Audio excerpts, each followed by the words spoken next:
بعض لوگ ایسے بھی ہیں جو اللہ کے شریک اوروں کو ٹھہرا کر ان سے ایسی محبت رکھتے ہیں جیسی محبت اللہ سے ہونی چاہیے، اور ایمان والے اللہ کی محبت میں بہت سخت ہوتے ہیں۔ کاش کہ مشرک لوگ جانتے، جبکہ اللہ کے عذاب کو دیکھ کر جان لیں گے کہ تمام طاقت اللہ ہی کو ہے اور اللہ تعالیٰ سخت عذاب دینے والا ہے، تو ہرگز شرک نہ کرتے۔ اور شرک کرنے والی عورتوں سے تاوقتے کہ وہ ایمان نہ لائیں تم نکاح نہ کرو۔ ایمان والی لونڈی بھی شرک کرنے والی آزاد عورت سے بہت بہتر ہے، گو تمہیں مشرکہ ہی اچھی لگتی ہو، اور نہ شرک کرنے والے مردوں کے نکاح میں اپنی عورتوں کو دو جب تک کہ وہ ایمان نہ لائیں۔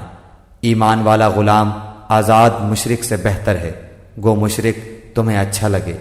یہ لوگ جہنم کی طرف بلاتے ہیں اور اللہ جنت کی طرف، اور اپنی بخشش کی طرف اپنے حکم سے بلاتا ہے۔ وہ اپنی آیتیں لوگوں کے لیے بیان فرما رہا ہے تاکہ وہ نصیحت حاصل کریں۔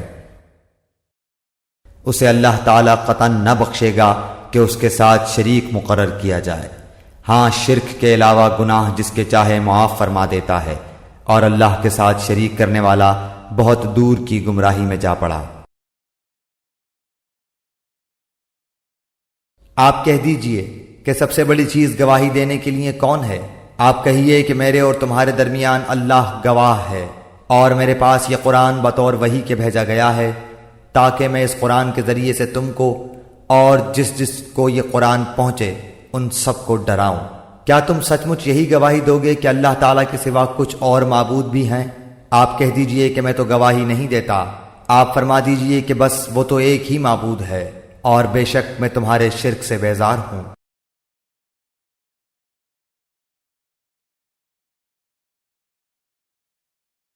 آپ کہہ دیجئے کہ اللہ ہی تم کو ان سے نجات دیتا ہے، اور ہر غم سے تم پھر بھی شرک کرنے لگتے ہو۔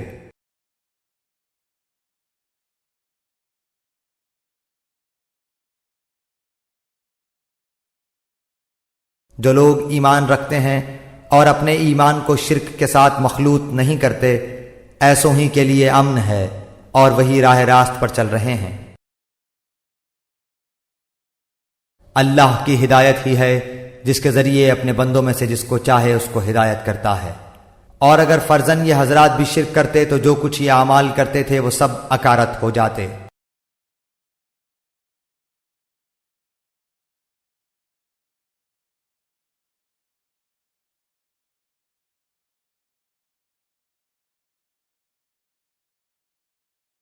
آپ کہہ دیجئے کہ مجھ کو میرے رب نے ایک سیدھا راستہ بتا دیا ہے کہ وہ ایک دین مستحکم ہے جو طریقہ ہے ابراہیم علیہ السلام کا، جو اللہ کی طرف یکسو تھے اور وہ شرک کرنے والوں میں سے نہ تھے۔ یا یوں کہو کہ پہلے پہلے شرک تو ہمارے بڑوں نے کیا اور ہم ان کے بعد ان کی نسل میں ہوئے، سو کیا ان غلط راہ والوں کے فعل پر تو ہم کو ہلاکت میں ڈال دے گا؟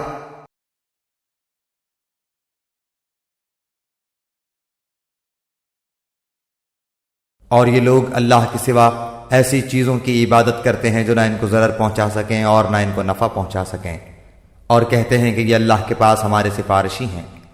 آپ کہہ دیجئے کہ کیا تم اللہ کو ایسی چیز کی خبر دیتے ہو جو اللہ تعالیٰ کو معلوم نہیں، نہ آسمانوں میں اور نہ زمین میں، وہ پاک اور برتر ہے ان لوگوں کے شرک سے۔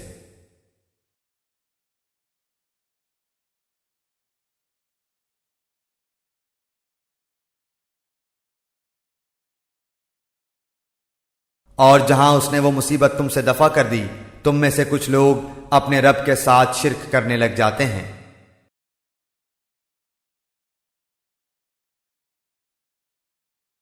خیال رکھیے کہ یہ کفار آپ کو اللہ تعالیٰ کی آیتوں کی تبلیغ سے روک نہ دیں، اس کے بعد کہ یہ آپ کی جانب اتاری گئیں تو اپنے رب کی طرف بلاتے رہیں اور شرک کرنے والوں میں سے نہ ہوں۔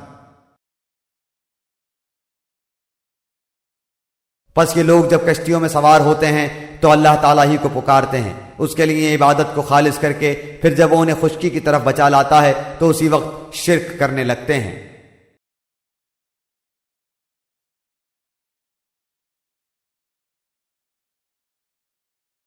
لوگوں کو جب کبھی کوئی مصیبت پہنچتی ہے تو اپنے رب کی طرف پوری طرح رجوع ہو کر دعائیں کرتے ہیں، پھر جب وہ اپنی طرف سے رحمت کا ذائقہ چکھاتا ہے تو ان میں سے ایک جماعت اپنے رب کے ساتھ شرک کرنے لگتی ہے۔ اور جبکہ لقمان نے واعظ کہتے ہوئے اپنے لڑکے سے فرمایا کہ میرے پیارے بچے، اللہ کے ساتھ شریک نہ کرنا، بے شک شرک بڑا بھاری ظلم ہے۔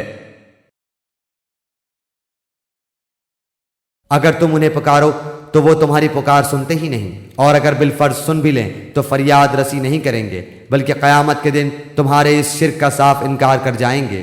آپ کو کوئی بھی حق تعالی جیسا خبردار خبریں نہ دے گا۔